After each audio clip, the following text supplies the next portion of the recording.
की बात है। एक पेड़ पर बिल में एक सांप रहता था।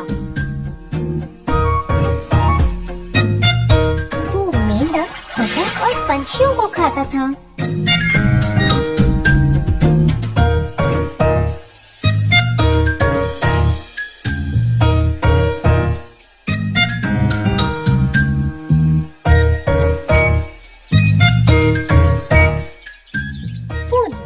सोता और रात में शिकार करता था। कुछ दिन बाद वो सांप बड़ा हो गया और उस बिल में न घुस पाया, तो उसने सोचा कि अब वो अपना ठिकाना बदलेगा। अपने नए घर की तलाश करते हुए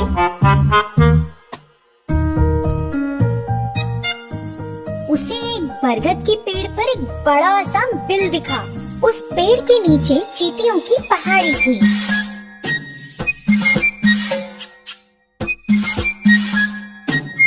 सांप पेड़ के पास आया और बोला, अब से इस पेड़ पर मैं रहूंगा। तुम सबको इस जगह से तुरंत जाना पड़ेगा।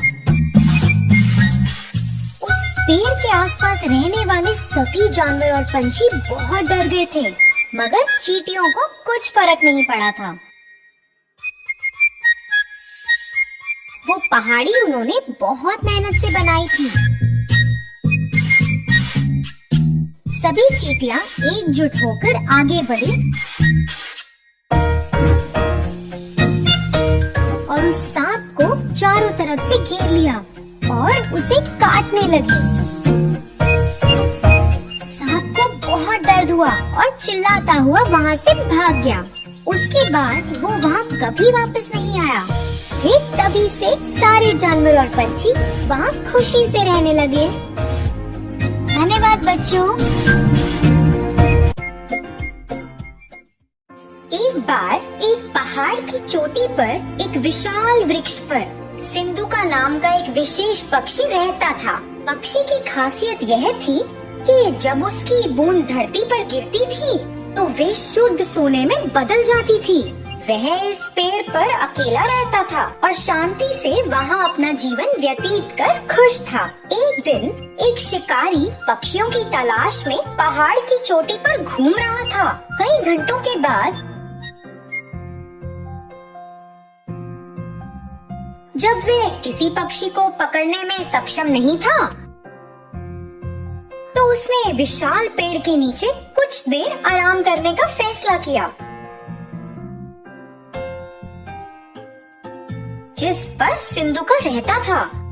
बस जब शिकारी सोने लगा ही था, तो पक्षी ने अचानक पेड़ के ऊपर से अपनी बूंद को गिरा दिया, जो धरती पर गिरते ही सोने में बदल गई। शिकारी के चेहरे के ठीक बगल में सोने का टुकड़ा गिरा और जब उसने देखा तो उसने चिड़िया की ओर देखा। फिर से एक और टुकड़ा गिर गया और इस बार शिकारी ने जमीन पर इसे सोने में बदलते देखा।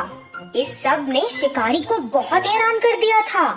शिकारी सोचने लगा, मैं कई वर्षों से पक्षियों को पकड़ रहा हूँ, लेकिन कभी भी ऐसा पक्षी नहीं देखा, या यहाँ तक कि ऐसे पक्षी के बारे में सुना भी नहीं, जिनकी बूंद सोने में बदल जाती है। यह निश्चित रूप से एक विशेष पक्षी है, जिसे मुझे पकड़ना है। दुख की बात ये थी कि जब शिकारी ने ऐसा सोचा, तो सिंधुका को उसके बारे में पता नहीं था। वह अपने पेड़ पर आराम कर रहा था और शिकारी योजना बना रहा था। शिकारी ने पेड़ पर एक जाल बहुत सावधानी से बिछा दिया, जब पक्षी ध्यान नहीं दे रहा था, और अंत में जाल में फंस गया। जब पक्षी जाल में फंस गया, तो शिकारी ने उसे एक पिंजरे में डाल दिया और घर की ओर जाने लगा। उसी समय सिंधुका ने सोचा कि जाल पर ध्यान न देने के लिए वह कितना लापरवाह था, और इसी कारण से बेचारा पकड़ा गया। अपने घर जाते वक्त शिकारी ने सोचा, अगर मैं इस पक्षी को रखूंगा तो मैं अमीर बन जाऊंगा और सभी को संदेह होगा कि कुछ तो गड़बड़ है। किसी दिन किसी को पक्षी की सच्चाई पता चलेगी और फिर वे राजा को पक्षी के बारे में बताएंगे। फिर मुझे इसे राजा को देना होगा। लेकिन अगर मैं पक्षी को सीधे ही राजा के सामने पेश करता हूँ तो वह मुझे इस पक्षी के बदले कुछ कीमती चीज देंगे। यह मेरे लिए बेहतर काम करेगा। मैं अपना शेष जीवन राजा की दी गई वस्तु के सहारे जी सकता हूँ। योजना के अनुसार वे सीधे राजा के महल में गया और राजा को सारी बात बताई। उसने राजा को पक्षी दिखाया और राजा एक ऐसे विशेष पक्षी को देखकर बहुत खुश हुआ जिसकी बूंद सोने में बदल जाती है। उसने अपने नौकर को बुलाया। इस पक्षी की उचित देखभाल करो, उसे एक शानदार पिंजरे में रखो और उसे भरपूर भोजन और पानी दो। सुनिश्चित करें कि वह दूर नहीं हो। वह महल का शाही पक्षी होगा और अपनी बूंदों से मुझे कई दौलत देगा। अचानक राजा के मंत्रियों में से एक राजा के पास पहुंचा। राजा जी, एक पक्षी की बूंदें सोने में कैसे बदल सकती हैं? ये तो असंभव है। आप इस राह चलते शिकारी पर कैसे भरोसा कर सकते हैं जिसे कोई ज्ञान नहीं है? मैं आपसे अनुरोध करता हूँ कि आप पिंजरे को खोलें और पक्षी को दूर जाने दें और इस शिकारी को ऐसी झूठी जानकारी देने के लिए दंडित करें। राजा ने अपने विश्वसनीय और बुद्धिमान मंत्री के शब्दों पर विचार किया और यह सच था। हाँ, कोई पक्षी सोने की बूंदें कैसे दे सकता है? मैंने इसे अपने आँखों से भी नहीं देखा। यह शिकारी शायद बदले में पैसा चाहता है। राजा ने पहरेदारों को शिकारी को गिरफ्तार करने और पक्षी को छोड़ने का आदेश दिया। जैसे ही पक्षी मुक्त हुआ, वह उड़कर पास के एक दरवाजे के शीर्ष पर पहुंच गया और वहां बैठ गया। अचानक उसने अपनी बूंदों को गिराया जो सोने में बदल गईं। राजा और उनके मंत्रियों सहित सभी ने यह देखा और चौंक गए। राजा को पता था कि उसने एक गलती की है और तुरंत अपने पहरेदारों को पक्षी को पकड़ने का आदेश दिया। मगर बहुत देर हो चुकी थी। सिंधुका आकाश में उड़ गया और उसने खुद को फिर से लापरवाह नहीं होने का वादा किया। उसने दूसरे पहाड़ पर एक नए स्थान के लिए उड़ान भरी जहाँ कोई भी उसे फिर से पकड़ ना पाए। तो बच्चों, इस कहानी से हमें क्या शिक्षा मिलती है कि चाहे कुछ कितना भी असंभव लगे, हमें उसकी पूरी तरह जांच करनी चाहिए। धन्यवाद। सोने का ढेर। एक बार था एक किसान वीर नाम का।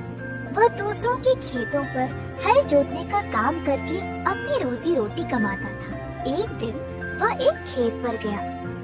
उसने काम शुरू ही किया था जब उसको जमीन में कुछ पीला और चमकीला नजर आया। मिट्टी हटाकर देखा तो अंदर था सोने का एक ढेर। वीर इतना बड़ा ढेर देखकर चकित रह गया और अपने आप को भाग्यशाली समझा।